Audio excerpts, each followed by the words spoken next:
Welcome to Choice Classic Radio, where we bring to you the greatest old-time radio shows. Like us on Facebook, subscribe to us on YouTube, and thank you for donating at choiceclassicradio.com. This is Orson Welles, speaking from London.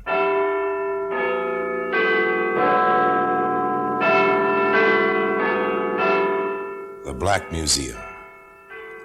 Here in the grim stone structure on the Thames, which houses Scotland Yard, is a warehouse of homicide, where everyday objects like a sugar bowl, an ashtray, a portable radio, all are touched by murder.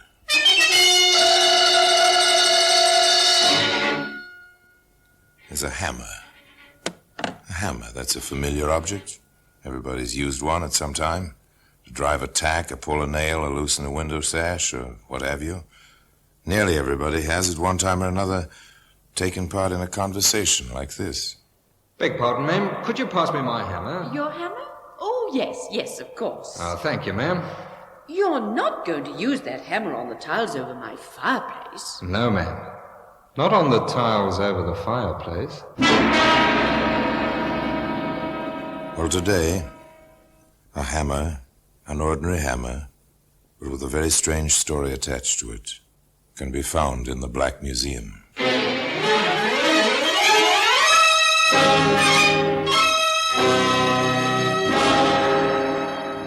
From the annals of the Criminal Investigation Department of the London Police, we bring you the dramatic stories of the crimes recorded by the objects in Scotland Yard's Gallery of Death, the Black Museum.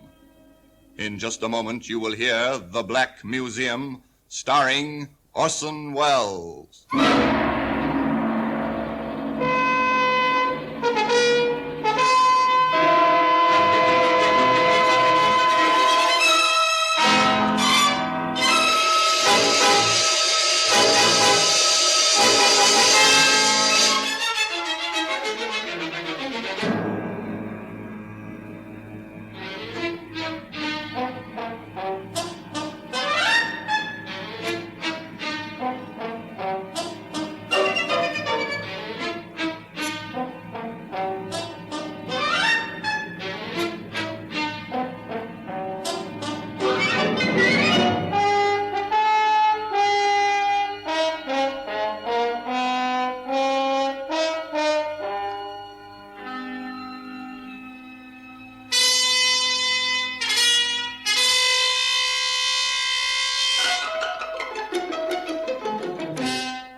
Now, The Black Museum, starring Orson Welles.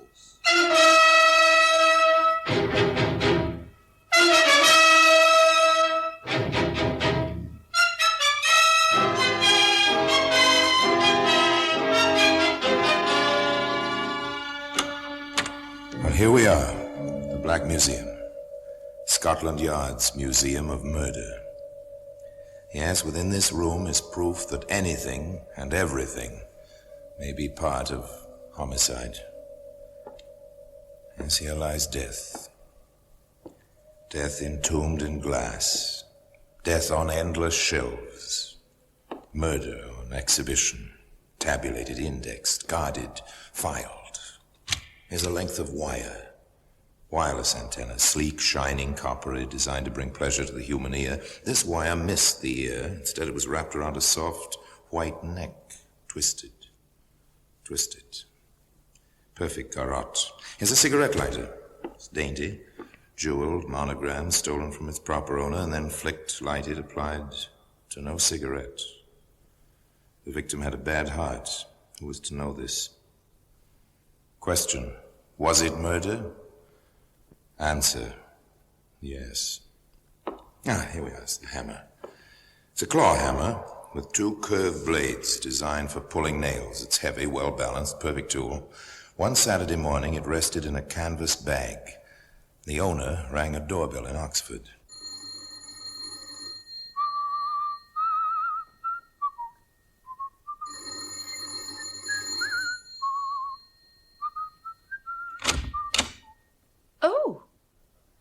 Sorry, ma'am. Did I take you by surprise? Well, yes. You see, I was expecting a friend of mine, and, well, to see a young man standing there when you're expecting an elderly lady... Nothing to take amiss, ma'am. My card. Oh, thank you. James Knight, house repairs while you wait. Oh, well, thank you, but there's nothing wrong with my house. That's what everybody says. Only I don't mean the house itself. I mean the household. Furniture and the like. It's the little things gets people talking. Well, I'm sure I don't need anything done. Now, you take your doormat, ma'am, right there. Look, along the edges. The binding's going. You notice it now? A stitch in time, as the saying goes, and you'll not be needing a new mat in 6 months. Well, I do declare. You're right. Now, ma'am, if you'd just let me check your house, I'd be willing to bet I'd found a dozen little items. Cost you a few pence now, help me to earn my living, and save you pounds later. Now, can I come in, ma'am? Thank you. You are a smooth talker, aren't you, young man? Oh, I need to be in my business. Now, if you'd just show me your living room... Through the portiere, right there. Yes, a very nice room. Blends with your personality, if I may say so. Now then, right to work. Tools down. Well, we'll just look about. I'll bet anything you want, I find a dozen things need fixing. Now he's inside. He notes the room. He's well aware of the brass crucifix on the mantel shelf, the prissy draperies at the windows, the antimacassars on the mahogany-framed horsehair chairs. It's almost a museum. Now, you take this chair, ma'am. The leg's loose. Bound to be. The glue dries out. The wood shrinks. You know. Well, I never noticed it. You wouldn't, ma'am. Takes an expert's eye. A drop of glue today saves a new chair tomorrow. And they don't build furniture like this nowadays. No, I dare say they don't. Oh, dear, it's my telephone. No one to answer it. Well, the girl who stays with me has gone to the country. Bank holiday weekend. She won't be back till Monday night. Well, you just answer it. I'll be all right. Oh, beg pardon, ma'am. Could you pass me my hammer? Your hammer? Oh, yes, of course. Oh, thank you, ma'am. You're not going to use that hammer on the tiles over my fireplace. Oh, no, ma'am. Just tap them with the wooden handle. See if they're loose anywhere. Oh, you can trust me, ma'am. You just answer your telephone. Oh, dear, yes, of course, the telephone. Hello? Why, Caroline. Mrs. Golden, that's her name, answers the telephone. The young man in the living room, front room to Mrs. Golden, taps the tiles merrily, and then he stops. He looks around, looks at things, and quickly in a few things. He shuts the desk just as... Oh, dear, this is a disappointment. Something's wrong with my friend's car, and she can't come for me after all, and it is such a nice day. Oh, that is too bad. But not too inconvenient. Now I can really get some work done. Oh? You found a lot of things to repair? About £50 worth. But you said only a few pence today. That was earlier. Now it's going to cost you £50 to get me out of this house. I don't understand. I think you do. You know, I know you had £50 in the mail yesterday. You told a couple of your girlfriends, and I heard about it. Now then, Grandma, hand it over. You get out of here, or I'll call the police. £50, here. I will call. Don't try anything. I'm between you and the phone now.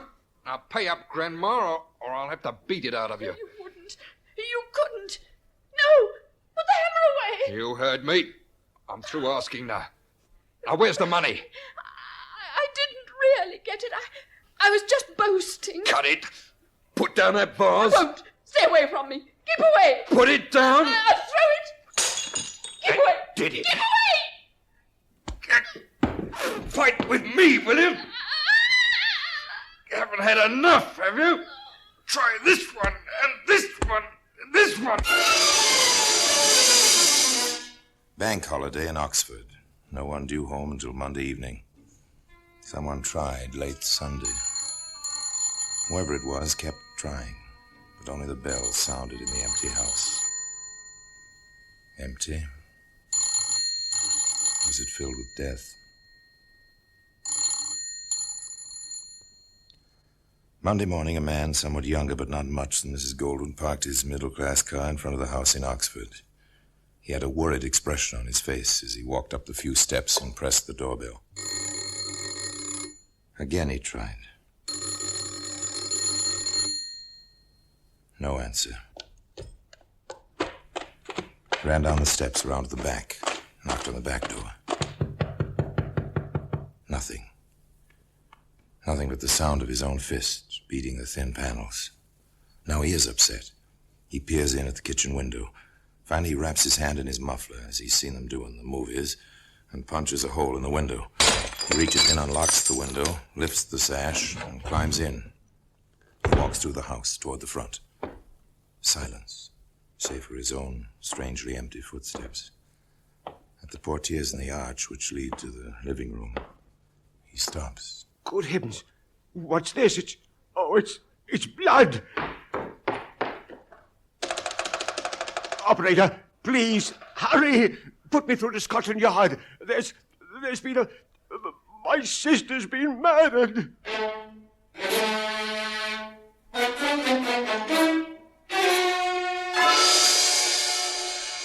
Well, that's how it comes, you know.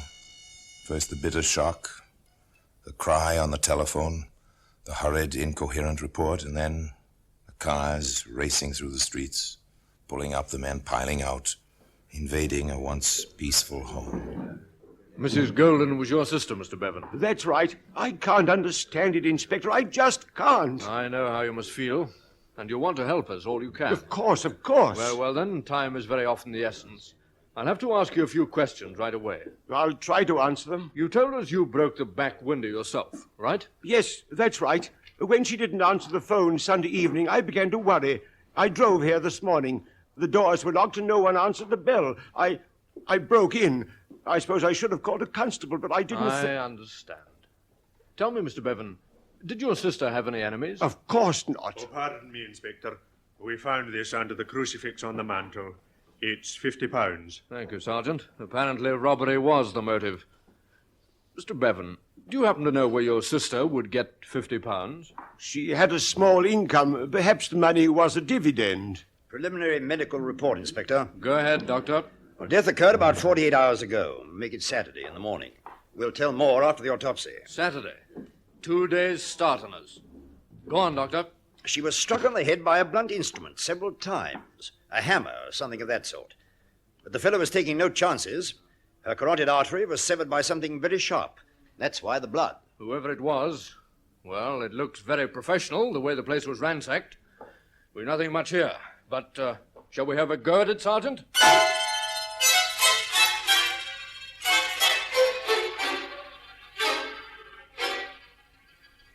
Well, they had a go at it, the inspector and the sergeant. There's nothing in the woman's house. Not even a smudged fingerprint. But, as Sergeant Marshall put it... I've seen this sort of thing before. Looks like a house-to-house canvasser to me, Inspector. It has that familiar feel about it. Routine, Sergeant. The routine. Door to door, up and down the street. Questions, questions, questions. Did a canvasser call here Saturday morning, ma'am? Leave a card or anything? Do you remember anyone ringing the bell to leave a card, sir? Wanting to do repair work? Thank you, miss. Yes, you've been quite helpful. 5 houses up the street, 5 down the street. And strangely enough, results. A bit too careful, Mr. Knight. Too careful, Inspector? And too smart for himself. He left his card at all the houses on the street, and this one in the middle, he picked up the card before he left Saturday morning. Foolish. Bound to attract attention to himself. Knight. James Knight. It's familiar. Joe Knowles. His favourite alias is James Knight. Oh, I remember now, sir. 2 years in Dartmoor. Assault and battery on an elderly lady. Right. Well, call for a car, Sergeant. We may as well check the address on this card. Mr. Knight? Oh, yes. Used to live here. I see. Used to live here. Well, been packed up and gone these 2 months now. Quiet sort of fella, though I didn't cotton to him much. Thank you, ma'am. Thank you very much. Welcome, I'm sure. Not 2 days behind, Inspector. 2 months. We're not doing too badly, Sergeant. We know when and how he got in. We know how he committed the crime, and we've got a good idea who he is. Not too badly, Sergeant. No, not too badly. But the inspector forgot to mention the most important clue of all. The murder weapon. That selfsame hammer, which can be seen today in the Black Museum. In just a moment, we will continue with The Black Museum, starring Orson Welles.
And now we continue with The Black Museum, starring Orson Welles.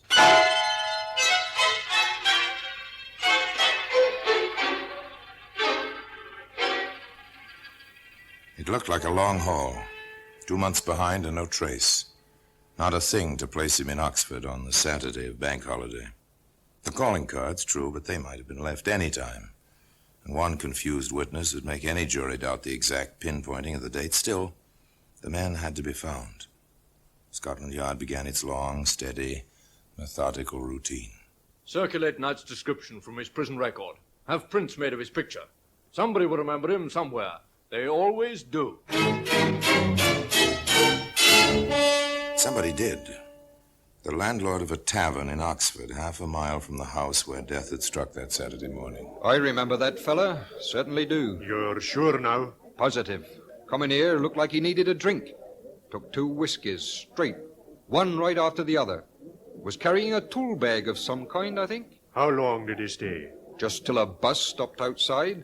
He threw the price on the bar and hopped the bus, real quick like. Do you happen to know where the bus was headed? Aylesbury. No other bus stops right outside that door. A break in the luck. Aylesbury. The town was investigated, to all practical intents and purposes. And before long, Inspector Graham and Sergeant Marshall were in the lobby of a small rundown hotel talking with a combination desk clerk and telephone operator. Do you remember Mr. Knight, Miss Marsh? Oh, I do that. Of course, he's not the kind I'd pay much attention to, but I remember him all right. Is he in trouble? Why do you ask? Oh, well, sort of. Well, you know how it is. A man leaves here sudden-like, after being in and out for a couple of months. Then a couple of fellas come looking for him. Well, you wonder, that's all. We're from Scotland Yard, miss. Oh, then he is in trouble. Maybe, maybe not. We'd like a look at his room. I'll show you. Just one flight up. Davy, watch my board, I'm busy. This way, gentlemen. An obliging girl, Miss Marsh. Complete with pass key, she ushered the man up the worn stairway along the dim hall. She fitted the key, swung open the door. There you are, Inspector. Thank you, miss. Seems to have left a bit of baggage, Inspector. So he has. This is Knight's, isn't it, miss? Oh, didn't I mention it? Oh, he said he'd probably be back, so would I mind if he left his bag, even though he didn't want to keep on with the room rent? So I left it here, just in case he came back before we let the room. Nice of you. Open it, Sergeant. Ah, not locked. Well, careless type of fellow. A new hammer. Nothing much else. Look around, Sergeant. Look around. Yes, sir. Oh, funny. This book, sir, in the bag. A dictionary. I dare say Knight isn't a bookworm. It's odd. It's a dictionary. Look a bit further, Sergeant. Yes, sir. Anything familiar about this, Miss Marsh? I was waiting for you to ask me, sir. It's mine. He borrowed it one night after he came in with the newspapers. Oh, newspapers. Oh, yes, sir. He was a great one for the papers, especially the Globe News. He'd been a fury if we didn't save one for him at the desk. I see. Did he do much writing up here? Well, now that you mention it, sir, it did. Lots of letters, always to the papers. Do you suppose he wrote those Dear Editor things? No, I doubt that, but I have a fair idea what he did write. Anything else, Sergeant? Not a thing, sir. Clean as a whistle. Back to the yard, sir. Back to the yard.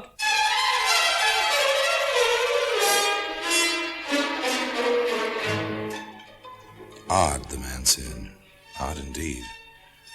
A hammer, which may be a murder weapon, side by side with a dictionary. A possible killer writing letters to the editor. Or were they letters to the editor? Inspector tackled the hammer first. Canvass every ironmonger and hardware dealer in Oxford. Find out which carries this make of hammer. Check their sales slips for that particular Saturday. Try to jog the salesman's memories. Find out where that hammer came from. And then the dictionary, the newspapers and the mail. Ever look into the Globe News, Sergeant? Sometimes, sir. I'm not much of a crossword puzzle fan myself. Yes, Sergeant. Our Joe Knowles, alias James Knight, is obviously a crossword puzzle addict. I think we're due for a literary detail at the Globe News, with samples of our friend's handwriting from his prison record. Hop to it, Sergeant, and keep your eyes open. It turned out to be quite a problem. 10,000 entries per week in the Globe News' puzzle contest were the average number. Not a pleasant prospect. Not at all. Stolidly, the crew from the yard started to go through 10,000 puzzles, checking against the photostatic copies of James Knight's handwriting. The second morning at the job. Inspector Graham here. Sergeant Marshall, sir, at the newspaper. You found something, Sergeant? Not in the file, sir. In the Morning Mail. From Brighton. An entry in the latest contest. Address 912 Leader Street. Name of John Kinder. But there's no mistaking the handwriting. They'll do it every time, won't they? Joe Knowles, James Knight, now John Kinder. Yes, sir, I noticed. Always the same initials on the aliases. J.K. this time. Bring the puzzle and the envelope. I'll have him picked up in Brighton. 912 Leader Street, you said? 912 Leader Street, Brighton, England. The order moved swiftly now on the teletype along the wires from the banks of the Thames across the North Downs to the South Downs, to the famous resort city on the English Channel.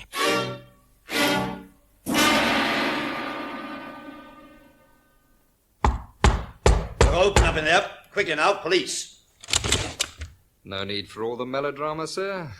You were looking for me? You're James Knight, also known as Joe Knowles and John Kinder. You ought to know, officer. You're wanted, Knight. You'll have to come along. I have to warn you, anything you say may be taken down and used in evidence against you.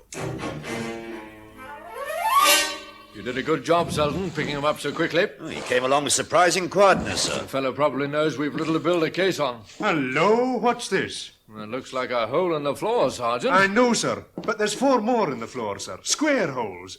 Now, the floor is the ceiling of the room below. Oh? Who lives below, Selden? The landlady. Eccentric soul. We warned her several times. She will keep her rent money in a jar on the mantelpiece. So that's why he watched her. That's your theory, Sergeant? Well, you can see every corner of that room, sir, through these holes. And they're recent. Well, the wood's still fresh and white, Inspector. Square holes. Why? When you dig a hole with a chisel, Selden, you not only get a square hole, you also can keep the shavings from falling in the room below. A chisel? Where would he have ditched it? Possibly through the window when you knocked. A chisel, Selden, is sharp enough to cut other things beside wood. A carotid artery, for instance. So you prepared a statement, Knight? Yes, Inspector. I've been informed of the charge you may lodge against me. I'm told it entails a murder in Oxford on the Saturday of the bank holiday. That's correct. You'll find my movements for that day accounted for in my statement. It may be troublesome locating some of my witnesses, but I doubt if you'll have much difficulty. You were in that street in Oxford, though? Oh, yes. Oh, yes, indeed. Trying to make an honest living, sir. No doubt. Strange you failed to leave a card at Mrs. Golden's. I rang several times on my way up and down the street. No answer. And you didn't push it under the door? No. Cards are expensive, Inspector. I prefer to explain my business first and leave a card if there's any interest. You're, having this taken down, aren't you, Inspector? You got all this, Sergeant? Oh, yes, sir. And we'll enter Knight's statement in the record also. Yes, sir. I, see no reason for holding me any longer. Do you, Inspector? You'll be quite comfortable. No rent to pay, Knight. Just until we check your alibi and find your witnesses. After that, Knight, well, we'll see.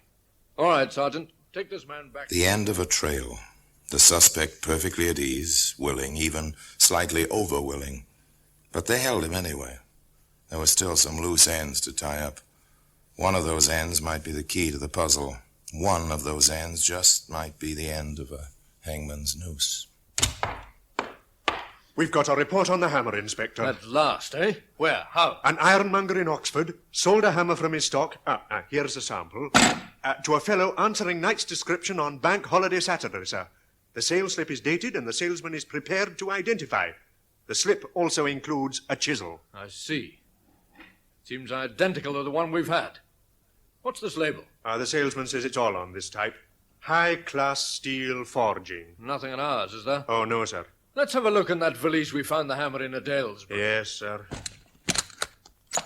An empty traveling bag. Just lint. A few tiny crumbs of something. They might have been dried dough or... Even breadcrumbs, Inspector. Or paper, Sergeant. Would you pass me the sponge there, the one for sealing envelopes? I think there's enough water in the dish. Gently now, Inspector. Moisten the tiny pellets of dough-like substance on the glass top of your desk. Gently now. Roll them back and forth. Loosen them. Spread them out on the desktop. Slowly. Gently. Patiently. And then... We'd better have this photograph, Sergeant. I doubt if we can preserve them for the trial. Yes, sir. We've broken his alibi. Knight was in Oxford that day. He bought the hammer. High-class steel forging.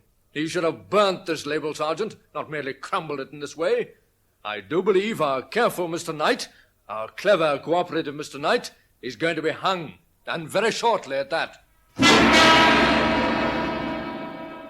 Well, today, that hammer, complete with its proper label, can be seen in the Black Museum.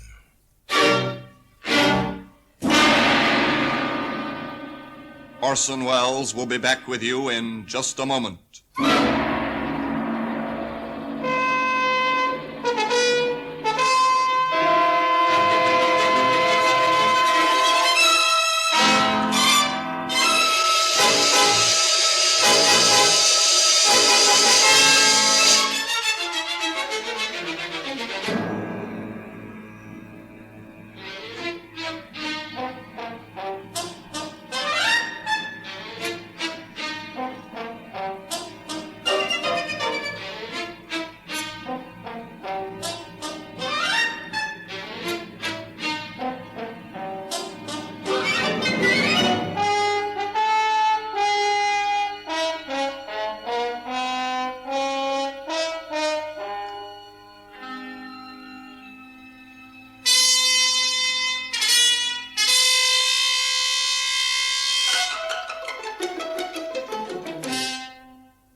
Now here in person is Orson Welles. Inspector Graham was right. The hammer, plus the label, did hang James Knight. His alibi was broken by the salesman in the hardware store in Oxford who sold Jim Knight that hammer on the Saturday Mrs. Golden died. Inspector Graham needn't have worried about his case, nor need you worry about the hammer in your kitchen drawer. If there is any moral to this story beyond the inevitable lesson that criminals are nearly always caught, it's this. Be careful whom you let in your house when you're alone to demonstrate a new gadget or even to fix your furniture. Your visitor might mean death. And now until we meet next time in the same place for another story about the Black Museum, I remain as always obediently yours.